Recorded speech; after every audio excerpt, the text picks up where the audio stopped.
no canto terceiro dos Lusíadas, Camões imagina o Vasco da Gama a explicar ao Samorim o mapa da Europa. Bom, vai indicando os vários países e depois diz-lhe: eis aqui quase cume da cabeça de Europa toda, o reino lusitano, onde a terra se acaba e o mar começa, e onde Febo repousa no oceano. Febo, como sabem, mas não sabem, vou a saber, Febo é o sol. Portanto, era ali, em Portugal, que a terra acaba e o mar começa, e o sol repousa no oceano. Como sabem, no Cabo da Roca está lá um letreiro que tem exatamente esses versos do Camões. Dizem que é ali o ponto mais ocidental da Europa. Ora bem, isso não é verdade. Isso é um lapso geográfico. O ponto mais ocidental da Europa está agora o meu telespectador a vê-lo. Está diante dos seus olhos. É aquele baixio de rochas pretas onde se vê a espuma branca das ondas. Com mais exatidão até, nem é o baixio, é o rochedo que está um bocadinho ao largo e que se chama rochedo de Monchique. Como todos sabem, Monchique é uma serra no Algarve, que é uma indicação de que isto foi povoado por algarvios. Este lugar em que estou é Feijão Grande, uma freguesia na Ilha das Flores, Açores, claro. É longe de Lisboa, como se sabe. Eu posso lhes dizer, tenho aqui um GPS que me dá-me exatamente a distância a que estamos de Lisboa. É curioso. Rigorosamente 1900 quilómetros de Lisboa. Eu acho que é importante isto. Os portugueses atiraram com a Europa 1900 quilómetros mais no sentido do Ocidente, porque os Açores, é claro que são a Europa. Costuma-se dizer, os navegadores chegaram aqui, não se sabe bem quando, mas calcula-se que em 1452, chegaram aqui, viram tanta flor, puseram a Ilha das Flores. É curioso, os portugueses nunca foram assim muito sensíveis às flores. E dizer assim flores em geral, se fossem rosas, se fossem cravos, se fossem crisântemos, não, flores. Flores viram eles por toda a parte. Nessa altura, a madeira era um verdadeiro ramo de flores. Eu acho muito mais provável que eles tenham chegado aqui em tempo de flores. Nessa altura chamava-se tempo de flores à Páscoa. Bom, mas isso é uma hipótese. Hoje a ilha está realmente cheia de flores. As famosas hortenses azuis, mas tudo isso foi metido aqui não há muito tempo, no século passado. Os habitantes da Ilha das Flores chamam-se florentinos. Florentinos como os naturais de Florença. Ora bem, os florentinos, todos à uma, juram que a sua ilha é a mais bonita de todo o arquipélago. Eu acho que é muito difícil a gente nestas coisas estar a dizer quem é um, quem é dois. Lá que esta ilha é uma coisa maravilhosa, isso não há dúvida. Muito alta, depois nas montanhas que são revestidas de uma vegetação enorme, abrem-se grandes lagoas que refletem o céu, nos bosques andam aves e isto é realmente paradisíaco. E a gente nem percebe assim bem como é que uma terra, um lugar tão bonito, como poucos haverá no mundo, é tão pouco visitado. O turismo quase não chega aqui, é claro, a razão é sempre a mesma, é a distância. Isto é longe, bom, mas que diabo, há ilhas no Pacífico que ainda são mais longe e estão cheias de gente. Há outras razões, sabem que, por exemplo, de Lisboa a Londres, quem quiser ir e vir de avião, paga 30 e poucos contos. Mas para vir aqui às Flores, paga 50 e muitos contos, quase o dobro. É claro, mesmo assim, eu acho que vale a pena vir. Em algumas das lagoas há lendas que eu julgo que ainda se relacionam com os primeiros tempos do povoamento. Esta que está na nossa frente, como veem, uma pequena lagoa que está no fundo de uma enorme cratera, tem ligada a lenda dos dois irmãos. A lenda é esta. Tudo isto, tudo quanto se pode avistar com os nossos olhos, pertencia a um povoador, a um só. E isso é impossível, porque as quantidades de terra eram enormes. Mas o povoador tinha 2 filhos e resolveu decidir que quando morresse ficava metade para cada um. Eles souberam e cada um decidiu livrar-se do outro para ser o único herdeiro.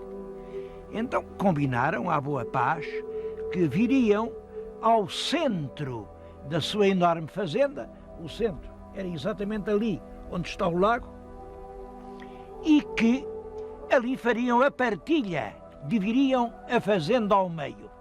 Realmente cada um deles trazia uma arma para, ao chegar lá, apanhava o irmão desprevenido e matava-o.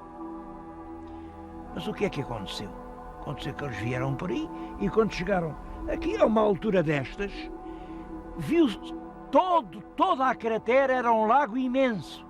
Um lago onde eles não podiam penetrar, porque está claro, ficavam afogados. E o lago não estava lá na véspera, quando eles fizeram a combinação. Eles acharam que aquilo era um sinal da providência, a impedi-los de cometerem um negro crime, e então abraçaram-se e ficaram amigos até hoje. Esta lenda, que não é, como veem, uma lenda hagiográfica, não tem nada a ver com santos, com cultos, é uma lenda ligada às partilhas das grandes frações da ilha dadas aos primeiros povoadores. E é verdade, neste sentido é que a lenda tem interesse. Essa divisão podia ter originado lutas de morte, pequenos feudalismos. Não. Todos os povoadores em todas as ilhas açorianas souberam sempre viver em paz. O principal edifício histórico da ilha é este convento de São Boaventura. Esta expressão São Boaventura tem um sentido. É que o fundador do convento queria comemorar a boa ventura que teve de receber ainda a notícia da restauração de Portugal. Hoje é um museu histórico e etnográfico muito interessante. Aqui se registram as várias fases económicas da vida da ilha, é claro, com particular relevo para as coisas marítimas. Isto, por exemplo, é a miniatura de um barco feito em osso de baleia. Tudo isto é osso de baleia. Esses dentes de baleia com saudades de casa são bonitos, mas impressiona-me particularmente uma miniatura que além se guarda e que é só isto. Era um navio que já vinha com mais de 100 dias de viagem, porque ele vinha lá da Nova Caledónia, vinha carregado de níquel, fez a rota terrível do Cabo de Horne. Os rapazes, os marinheiros, vinham a morrer já com o escorbuto e aproximavam-se dos Açores ansiosamente para poderem encher os porões de laranjas e salvar assim a vida. Bom, só que o navio bateu aqui nos rochedos, partiu-se, a maior parte da marinhagem morreu, entre os poucos salvados veio, trazida pelas ondas, aquela caixa que durante os longos dias da travessia o marinheiro tinha feito.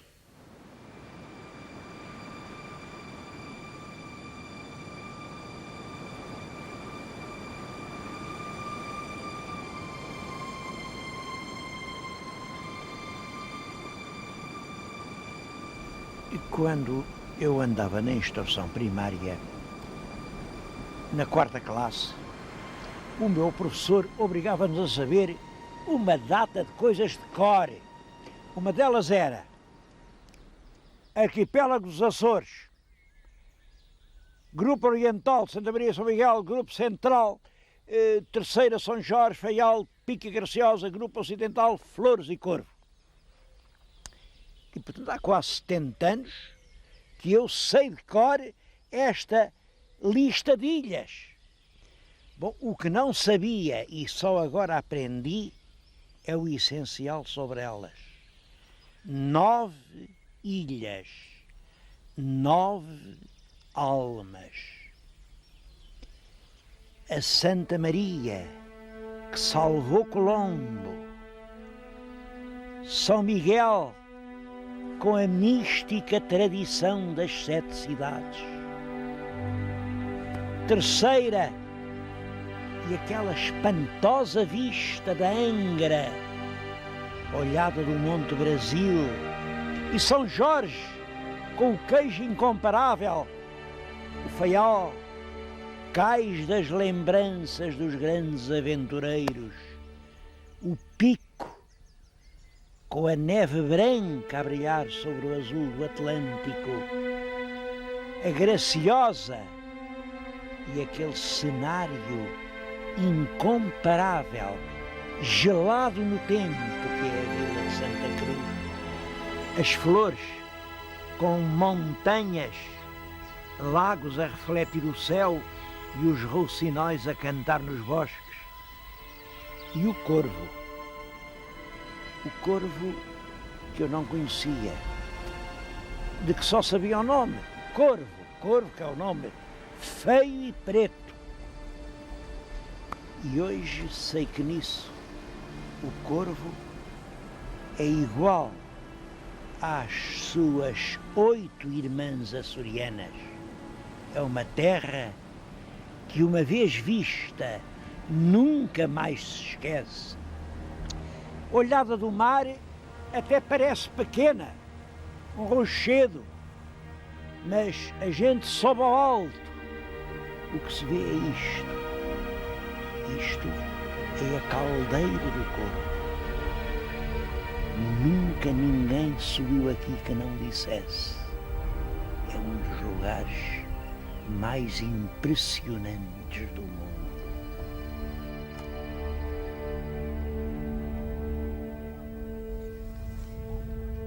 A história da Ilha do Corvo é diferente da de todas as outras ilhas açorianas.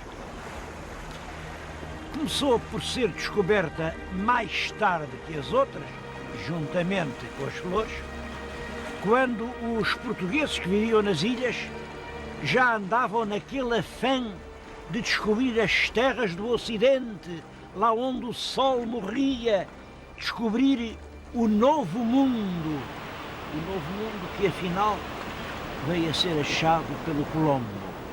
Andavam nisso quando tropeçaram aqui, nestas ilhas inesperadas, Flores e Corvo.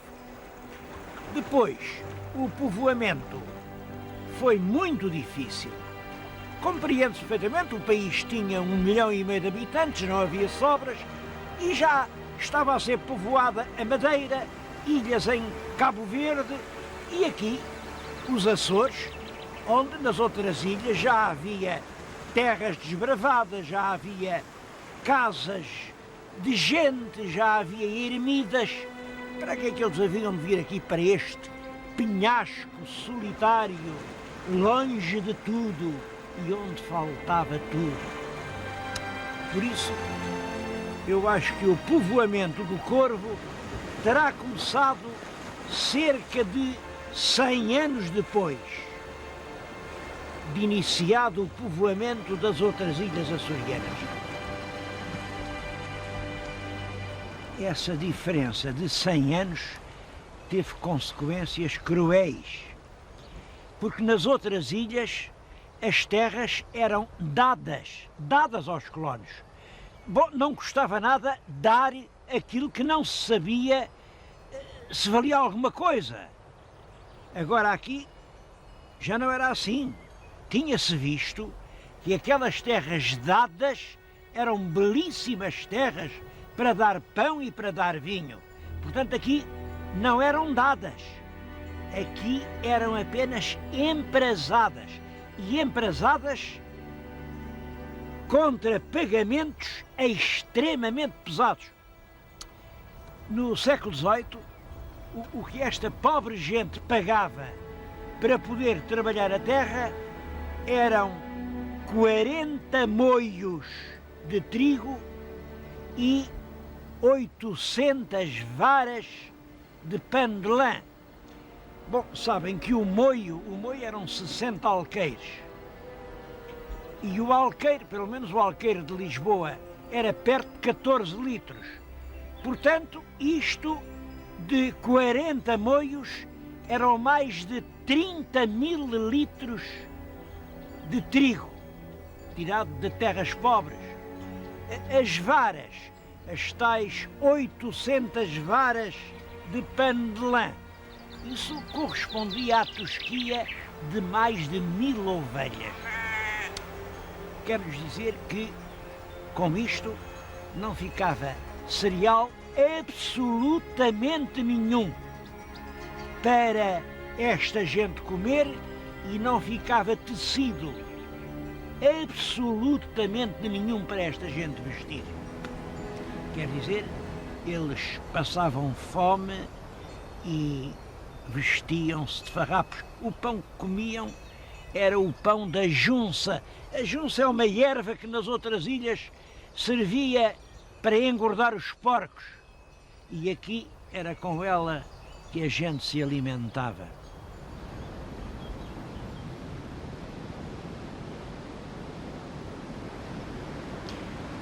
Essas condições desumanas duraram todo o século XVII, todo o século XVIII. Eles chegaram a mandar dizer ao rei, no tempo do Marquês de Pombal, que pediam que lhes desse qualquer lugar do mundo, por mais longe que fosse, para lá se irem instalar, porque aqui ninguém podia viver. Mas o Pombal não lhes deu nenhum bocado do mundo.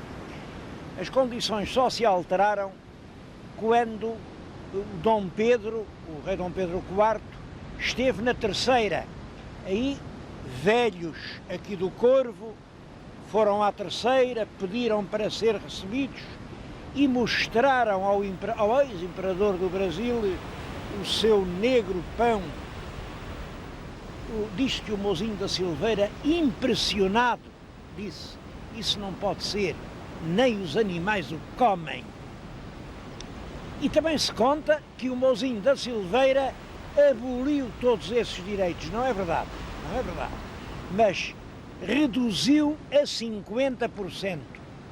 Bastou esses 50% para que aqui tudo mudasse e as pessoas passaram a ter uma vida pobre, mas possível.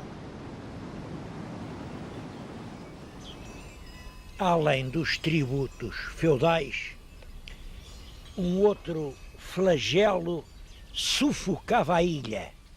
Eram os piratas. Aqui no Corvo há imensas histórias de piratas. Há até algumas que se contam ainda assim, a meia voz, que os próprios corvinos preferem que se não saibam. Mas eu vou falar nisso. Agora há poucos anos, já em 93, a Câmara Municipal publicou, e fez muito bem que publicou, uma folha volante.